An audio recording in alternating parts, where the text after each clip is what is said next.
All right. Good morning. Good morning, guys. Julian here. Happy Friday. Hope you guys have had a blessed weekend.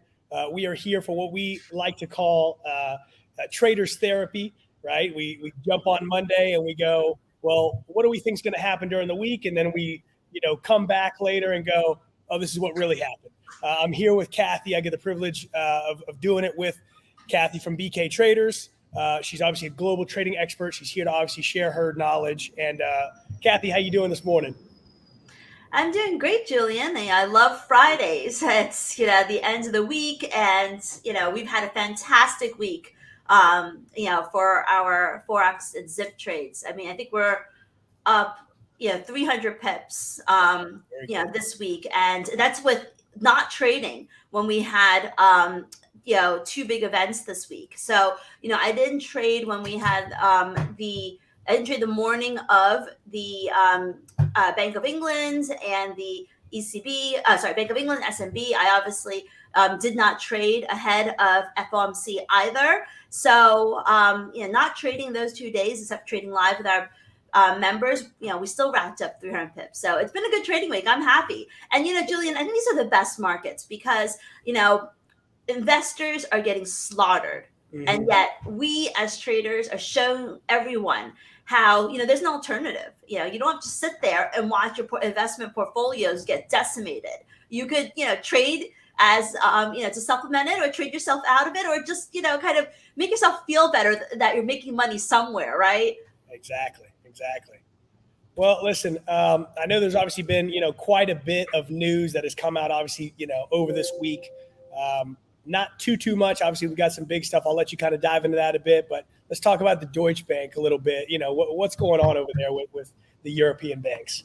Well, I mean, the big story here is, the market has not been convinced that the banking crisis is over. And no surprise, right? I mean, when we have something like this happen, usually it kind of reveals the underlying weakness of the whole sector. And the problem here is that a lot of, there's a real consequence to the central banks raising interest rates, which is all these bond portfolios, some people don't know that bond yields and bond price move in opposite directions. So Hmm. when interest rates are going up and yields are going up, then basically what's happening is that the prices are falling. So a lot of the value of some of these investments that these banks are holding, the bonds that they're holding, is falling as a result. Their job obviously is to hedge it, and they certainly have not done a good job. So this morning we see Deutsche Bank getting attacked, and what's really worrisome about that for the market is that's another financial center. We have the U.S. Switzerland, which people don't is not a part of the euro area and shouldn't consider it, and now the euro area. And Deutsche Bank is the largest bank in the largest economy in the eurozone, and that's why it's such a big deal. But that's not the only one. I mean, Bank of America shares are now at their lowest level since November of 2020. So the market is not convinced that that with the bailouts in Switzerland, the bailouts in the U.S. have gotten us past the worst. I think they're still very nervous, and I think that's why you're seeing first of all markets sell off aggressively, and euro in particular, trading below 108. Right, right.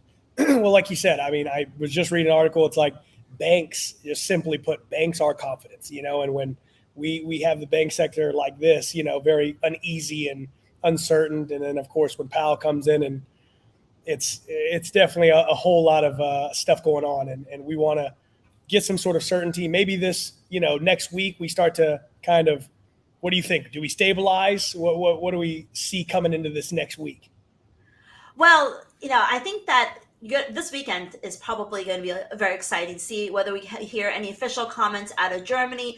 Weekends these days, is not a time to stay complacent because when sun markets reopen on Sunday, Monday, it could be hit the sell button again, or it could not be if you get official kind of support from central bankers. Data wise, we've really got nothing that's what it's of consequence. It's what I call tier two data. The most significant are some inflation indicators from the Europe as well as the U.S. Eurozone has their flash CPI numbers, and the U.S. has a PCE deflator, which is actually the single most important number the Fed watches for inflation. But really, is it about inflation, Julian? I mean, it's really not about inflation anymore, right? It's really about financial market stability, financial market conditions. Powell, he spoke this week, said, and so basically said that that's what they're watching.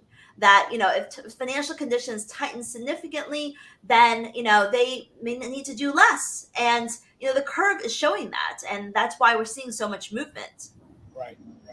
Well, I mean, on that note, Kathy, do you see, now I'm playing a little bit of devil's advocate here. Do you see Powell coming in, around the summertime and he comes down 50 point? Or no, is that too quick, too soon? What do we think he's, coming in? Do they start easing up, or does he just come down 25 and we take it from there? Well, I have this really interesting image that I posted on Twitter that I want to share. Hold on. It's not, I can't take credit for it. It was created by ING Economics. And, for those of you that want to follow, fundamentals, ING does a fantastic job. ING Economics. Let me share my screen real quick. Present, share screen. Okay, so let's see what I got here. Here we go. Okay, let me know if you're seeing my chart. Yes, I see it. So this is a really interesting chart. This basically shows how long from the last hike in the cycle to the first cut that the Federal Reserve has done since 1970. So that's a very, very long period. Yeah. And you can see that, sometimes it's not very long. Just at first glance, you can see that there are some periods where they only wait 2 to 3 months before from, their last rate hike to the first rate cut. And that's what a lot of people are zeroing in on because, the curve, the Fed funds curve, is pricing in the first rate cut by the Federal Reserve in June, which is, 2 months, less than 2 months from now, because the June meeting is like June 14, 15 or something like that. So, I definitely think that this is too aggressive. I think that, 6 weeks from now is too soon for the Fed to be cutting interest rates, especially since they left us, this past week by saying that more can be done. They haven't closed the door. It was a dovish hike, but they did not say that they're done. So I think the market is far too aggressive in pricing in a June rate cut. But I do believe that Q4 is legitimate because if you look at this picture, this is basically tells you that on average, the Fed since the 1970s has waited about 5.25 months before cutting interest rates. So from their last rate hike to their first rate cut, it's 5.25 months. And so if you think about that, where does that put us? That puts us basically in September, which is Q4. So I think that, that's probably the most realistic expectation if this volatility continues. If the volatility kind of subsides and we get past this whole banking crisis, we stop seeing these banks attacked in the market, then I think, maybe December towards the very end of the year is when we're going to get the first rate cut. But if, things continue as they are now and there's no let up, then I think the beginning of Q4 is probably the most realistic timing. So this is a fantastic, graphic that ING put. And, I have no affiliation with them, but I do encourage you to follow them because they have lots of beautiful graphics like this, explaining things in ways other people haven't looked at. Okay. So as we hike it up, what happens? What do you predict? What do you see happening? Is more banks? Is this going to, like you said, trickle into the U.S. banks, into the U.S. markets, or is it more isolated to, the European banks? Oh, no, this is definitely the market and investors are definitely looking at this as a global banking sector problem. And it really is a global banking sector problem, right? Because it's not like the European Central Bank is the only one raising interest rates. The Fed is probably the main problem because they've been, leading the pack and, basically being more aggressive than everyone else. So, in terms of what all this means, you and I have spoken about this before, which is that, it's not just about the big brands name banks. It's about the smaller regional local banks that we're really worried about. And that's where the story doesn't end. A stat I gave at one of our last talks was that between 2008 and 2010, we lost more than 300 banks total. And all you really hear about is Lehman Brothers, Bear Stearns, and Washington Mutual. So that's where the problem could really lie, is that, this is a crisis of confidence in smaller banks. And that's why it's certainly not just a European issue. And I think you're going to see more smaller banks, even if they don't end up failing, they're going to lose a lot of depositors to the larger banks. And that's why the U.S. government is scrambling. That's why Yellen is scrambling to find a way to secure all deposits beyond the 250,000 FDIC. So because an announcement like that is what I think could really turn things around. And that's, something that is one of those, obviously it would take a very, very long process to pass, but those are one of the headline risks that could really shift every sentiment. Now, Kathy, do you believe that that gold, the price is obviously the market price it's at currently, you think it's a direct correlation? Historically, it's kind of been a hedge on inflation. People are uncertain, uneasy about what's going on, so they're just going to continue to pump this up. Obviously, we've seen it drop a little bit earlier today as it approached the 2,000. Now it's starting to push back up, but maybe a little bit of consolidation. We'll see what happens, obviously, going into the next week. But, what do you think about that?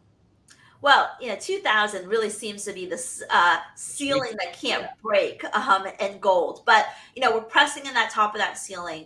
We're hanging out there. It's not reversing yet. There is a very strong correlation between what gold is doing and what, stocks are doing and what the US dollar is doing. So I think that, because we're not going to see an end to this banking crisis in the near term. I think it's just a matter of time before 2000 gets taken out. You can see from the prices that really, really wants to do that. And when I see price action like this, I think it's just itching for a breakout. Yeah, that's what I was telling actually some of the folks in our obviously Discord.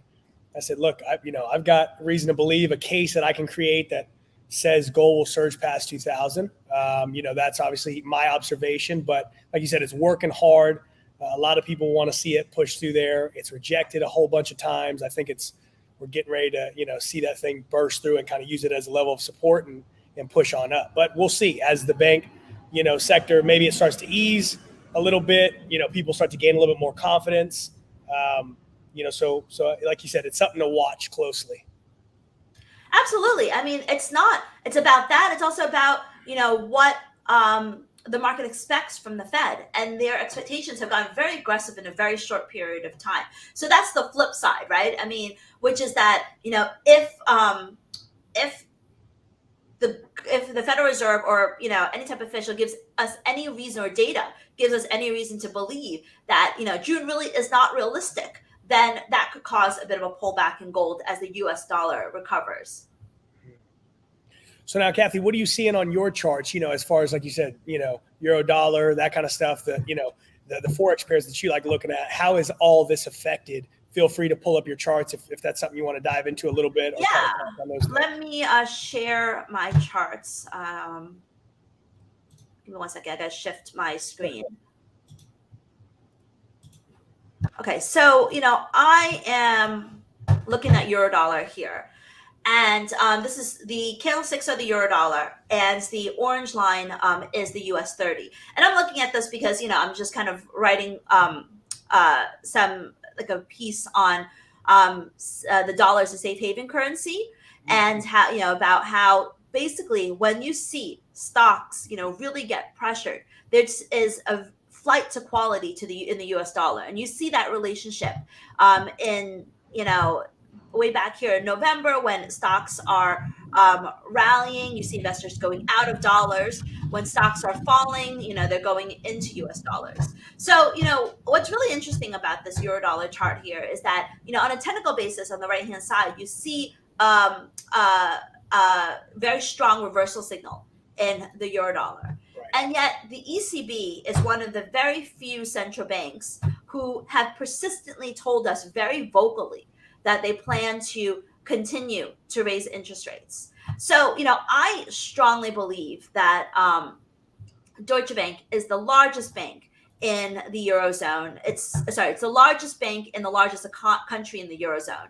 And so there's no way Germany is going to allow this Deutsche Bank to fail. And during the SMB, when Credit Suisse went down, the European Central Bank and the Bank of England came out and said that, Switzerland is an isolated problem. Our AT1 bonds are, secure over equity investments. So they're really trying to reassure investors. So I strongly believe that in a very near future, we're going to hear from European officials. And then they're going to talk this euro up. They're going to, talk the euro, even though we have this reversal candle, we're still, kind of holding the former breakout point at, 107. I think they're going to talk the euro up. I think they're going to do what they can to kind of ease the concerns around Deutsche Bank. And I think, that's something that, the euro and, euro crosses in general, like Euro Aussie has done really well. I think that if they dip, it's definitely a buy on dip kind of opportunity. In terms of trading opportunities, let me see if I can shift over to my, let me see are you looking at my zip chart right now? No. No, actually, you still have the euro, Okay, so Aussie. let me just change this to my zip chart. Hold on. Let's change this to 1 hour chart. We're going to get rid of the US 30, normalize the chart, add in my indicators. Talk on the AT1 bonds, for those viewing, not familiar with what that is exactly, if you don't mind. Yeah, I actually put a whole YouTube video and a YouTube short on what are AT1 bonds. And basically, AT1 bonds are additional tier one capital bonds. And, they were introduced after the financial crisis as a way for banks to, offload the risk from taxpayers over to bondholders, and they were assumed to be one of the safest bonds. If you think about it, they were the bonds of the biggest banks like Credit Suisse, and you would not imagine that it would go down. And so a lot of money managers directed individual investors as well as pensions and institutional investors to buy these bonds because the yield was high and the risk, they said, was low. So tons of investors, large money, $250 billion worth poured into this industry. So when Credit Suisse failed and they basically reneged on all of their AT1 bonds, I think it was $16 billion, which was, prior to that, the largest AT1 bond loss was like $1.5 billion. So when they basically reneged on $16 billion worth of losses, everyone's like, oh my gosh, what about my holdings, in these large banks? And so they started to panic and they started to sell those bonds. It started to wreak a lot of havoc in the markets. And so ECB, BOE came out and said, no, don't worry about this. We are not Switzerland. Our AT1 bonds are, going to take priority in debt collection over equity investors. And so that kind of eased the market a little bit. So that's what they are. And, it caused a lot of panic amongst the market because, you're thinking you're investing in bonds of these big banks and you have a, lower priority in a bankruptcy claim than, equity investors, which is not supposed to be the way it is. And I think policymakers are telling us that, Switzerland is an isolated situation. So it was a big story. 2 weeks ago? It feels like forever ago. But 2 weeks ago was a big story. But it's less of a story now because everyone's kind of come out and said, Switzerland is Switzerland. They're not us. Okay. I know you pulled up anyway, the stuff into it. We're looking at charts. So whenever we, kind of talk about where things are headed, there's one thing in terms of what I think is going to happen. And then there's what the market is telling me is happening. And being able to respect and appreciate and incorporate both into your trades is what, is the method to my madness and the, recipe to my success that I think you should as well. So for example, I told you that I think that euro is a buy on dip. And I think the ECB is going to come in. But am I buying euros now? Nope, because the euro is right now in my sell zone. So, as time passes, this blue line, the indicator line, is going to come down. When when euro dollar rallies and it goes back above the indicator line, that's when I'm going to be looking for an opportunity. That's when it's really telling me that technicals and fundamentals are aligned for a buy. So right now, euro's still a sell. And it's not, and I actually made money this morning selling euro yen. At the New York Open, I went short euro yen somewhere around here. And this is and we made, I think, 30 pips selling euro yen at the flush in the market open. And so we're still in sell zone territory with a lot of these instruments. Dollar yen, we're still in the sell zone. If we rise above the indicator line, maybe it could be time to go long dollars. But right now, you take your cue, and this is where I love talking to you on Fridays, where we talk trading strategies and tactics. Yeah. And so you need to take your cue from your technicals, whatever you use. For me, it's a SIP. So right now, I'm bearish dollars. I still think there's a lot more trouble in the U.S. economy. If we remain in the sell zone here, I'm still going to be a seller. And, it is kind of peculiar and unusual that stocks are down 300 points, 200 points right now. And dollar yen has done nothing but rebounded since the New York Open. So still, we take our cue from yields. Yields are down 2%, 10-year rates, stocks are down. I'm more of a seller than buyer of dollar yen. So this is how, you kind of align your fundamentals with the technicals to find, the best trading opportunities. Well, that's good. I like that you said, you kind of tie in the fundamentals with the actual technicals, because that's, I think that gives you the whole picture on things.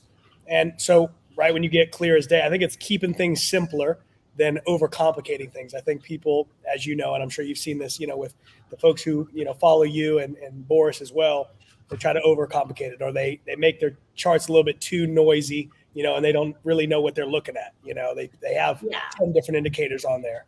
I mean, you want to keep it simple. And that's what, I try to do, because by keeping it simple, you also reduce impulsiveness. And, it tells you whether you should be buying or selling, and you're not trying to guess. Because, if you put 100 indicators in your chart, you can convince yourself of anything. Exactly. And that's not what you want to do. No, exactly. Now, anything else, Kathy, that you're looking at, obviously to end today? Are you done trading? Are you flat? Or are you still looking for some moves today? I'm always flat. First of all, I'm always flat by this time of the day. And especially on Fridays. I often write and tweet about how it's important to know when to trade and when not to trade. And I think, this is the time of the day, 11 o'clock, when we're going into the London close. So oftentimes, we'll start, these things that you see in this my chart here will start to stabilize and move in the opposite direction, because people are closing out the positions into the London close. And this is especially true on Fridays when, we can have weekend risk. And so a lot of traders getting, out. And, I never hold positions over the weekend. And I think it's even more important to follow that advice now, when you could have, any type of major announcement or another bank failing over the weekend. It's just not worth the risk. Because when that happens, yes, you have your stop on. But, more often than not, when there's huge slippage, the broker may not end up honoring your stop and basically filling you at a worse price. And that's not what you want. Being able to survive and thrive in this market and in trading is really about being able to control your trades as much as possible. And, weekend risk is just not something you can control. So unless you really are going for, 300, 400 points in a move, which really means that you're more of a investor than a trader, you really should not be holding positions overnight. And I think, with all of this banking crisis happening, it's even bigger reason to stay out. Right. No, I agree. I mean, what do you think, Julian? Do you keep your positions overnight? No, not at all. Like you said, I'm in and I'm out. Here at SurgeTrader, we actually, nobody's holding anything overnight. We're closing around 4 o'clock. So, and that's obviously to protect, our traders. We want to make sure everybody's getting big payouts. So, and that's really what I think is one of the advantages of using the audition, which is that, the rules that are in place, like the drawdown rules, the weekend closure rules, the stop rules, is what is good trading habits. Exactly. And it is what will basically teach you, whether you're a new trader or an experienced trader or someone who's struggling, what you need to do in order to stay in this market for the long term, not just to pass the addition, but to pass the addition and start making consistent profits. And the rules you have are the same, theoretical ideas that I have when I trade, which is always use a stop. I always close my positions over the weekend. I always make sure that my drawdown is limited to a certain level. It's not the same levels that you have, but it's the whole idea of making sure you have good trading practices just to start with, that will basically train you to be a better trader. Exactly. Like you said, adding bigger size or something like that is like you said, all a part of the process, but down the road, building those fundamentals are first, take priority and are the most important things. I want to show you what this gold chart is looking like right now on my end. I know you've obviously peeked at it before, but I want to kind of dive into this a little bit. I think this will help some folks out there who are looking at this. Like I said, in the Discord, we've kind of talked about what gold is doing right now. Let me see if I go here, if I can come down into like the 1 hour, give you a little bit clearer picture. So, I mean, just looking at this, obviously we've got that zone over there. Close this at 19.99. Are you seeing my screen there, Kathy? I'm seeing your screen. Okay, beautiful. So obviously I've got that level there at 19.99, 42, marked off. Again, just a level. Of course, we could go much higher than that at 2003. But I've got my support down there. One level of interest here at 1985.48, and then just below that at 1983. So, again, it's kind of consolidating through here, clear as day. As we come down to the smaller time frames, we even see that it's in this range. It's just bouncing up and down.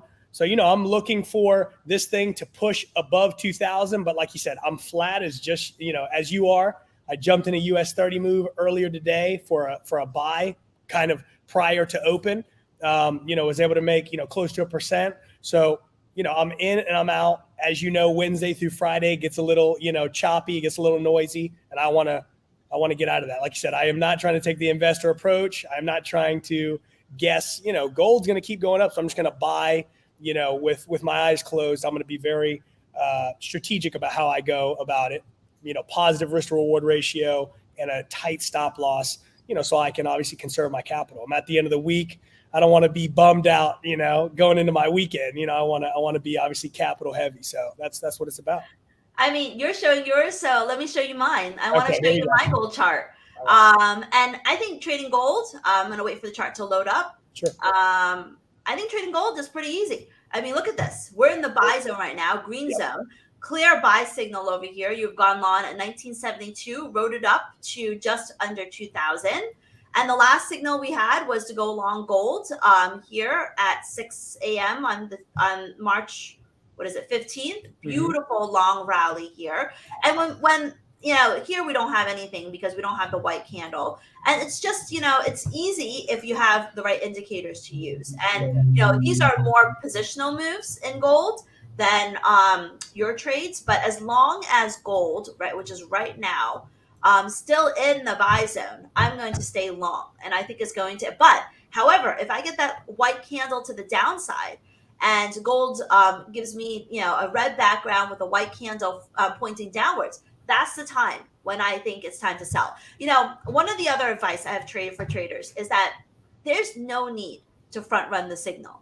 Yeah. I mean, there's no need to front run the price action or to guess what's happening, because when a move happens, it's going to last for, a while. So you don't need to guess. Is it going to peak at 2000? Right. Let it tell you that it's happening first through the price action, through either breaking your lows that you're looking at or forming the zip sell signals that I'm looking at. Regardless, let it tell you that it is reversing first before you get in. Because when that happens, you're going to get, like you see here, it's going to be a nice, generous move. You don't need to rush into just trying to guess for the sake of guessing whether 2000 is going to be the ceiling top here. Yeah, exactly. Well, I mean, I think everybody, and as you know, especially for newer traders, that are watching, or even experienced traders, if they recall back when they first started, you have that FOMO, right? Fear of missing out. I have to get in. I want to be a part of the markets. And unfortunately, without proper risk management, that's, you're going to be really draining your capital very quickly. And so the analogy I like to give is I think every beginner trader starts at, like, they've got an, AK-47, they're just shooting for, buy, sell, buy, sell, buy, sell. And then, as you get more precise, now you're more of the sniper, you're one shot. Okay. You take a couple trades a day. And then if you're obviously a scalper, you're in and you're out, and you've obviously got your zip, up there indicator that tells you, okay, it's time to take a quick counter trend or whatever the case may be. Obviously you find a lot of success in that. So I think it's just finding who you are as a trader, and then kind of, working backwards from there and say, here's my rules. You got to stick to your trading plan. I think it's easy to say you got to stick to it and don't come off of it. I mean, it's easy to say, right? I mean, the hardest skill to learn as a trader is patience. So, I mean, we preach it, we talk about it, you could put a post-it on your computer that, reminds you of it, but, we're human, and, sometimes we just cannot help ourselves. Absolutely. Well, I know we talked about some of your wins today. Are you watching anything going into this next week? Or are you kind of just taking a peek at, the same stuff you were looking at this prior week? Or do you have your eyes on something in particular? I mean, it's a good question. What I'm really focusing on is less about, what pair in the week ahead, because it's not like we have a huge event risk. It's just little things here and there. It's really about whether or not this sell-off in the market and this risk-off mood is going to stick. Right now, we obviously have, if we close down 200 points, unless there's some good news over the weekend, it's going to continue to sell off. But if we have an end-of-day reversal, that could set the tone for some, positive moves at the beginning of next week. So I'm watching the stock market very closely. I'm watching the mood in the markets very closely, because it's not going to be about data next week. It's not going to be about central bank rate decisions. We don't have none of that. It's going to be about risk appetite. Gotcha. And that affects everything we trade, from gold to US 30 to, currencies. Right. Like you said, it's funny because obviously I've got both, opposites, gold soaring, and then US 30s obviously taking, massive dips, obviously the last couple of days. So, I get to, at least personally, get to see kind of, I guess, best of both worlds, if you will. But these are the ones that, I feel most comfortable with.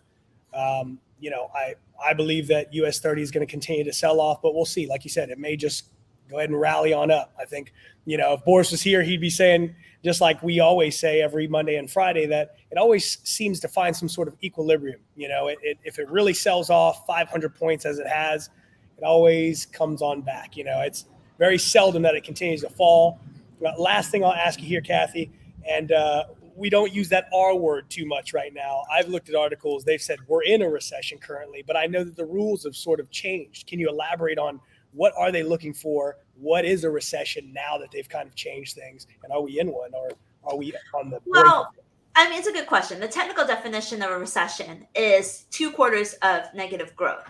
Right. And so, but we have shallow recessions, we have deep recessions, and shallow recessions don't really feel like a recession. And so I think that we're moving into, the labor market is very tight, and that is what is keeping everything up. But I think that, the banking crisis is going to cause a lot of Americans and even people around the world to be much more careful with their money, to be less freewheeling with their spending. And so I think that we're moving into a phase where we could get what, everyone feared, which is a hard landing. And I think, you're going to see banks being less willing to lend as freely in the housing market, and all of that trickles down. And so I'm worried. Thankfully the labor market is tight, but I don't, I see nothing. I see no headlines of companies hiring. I only see constant headlines of major layoffs. Yes, jobless claims are low, but in general, you're just seeing more and more layoff announcements, and that's going to affect the bottom line. Yeah. All right. Is this for the NASDAQ folks out there, or for the, I should just say technology, savvy folks? Is this a good time to buy in on NVIDIA? I've been seeing articles of it soaring, obviously all these chips, the chat GPT, all that jazz.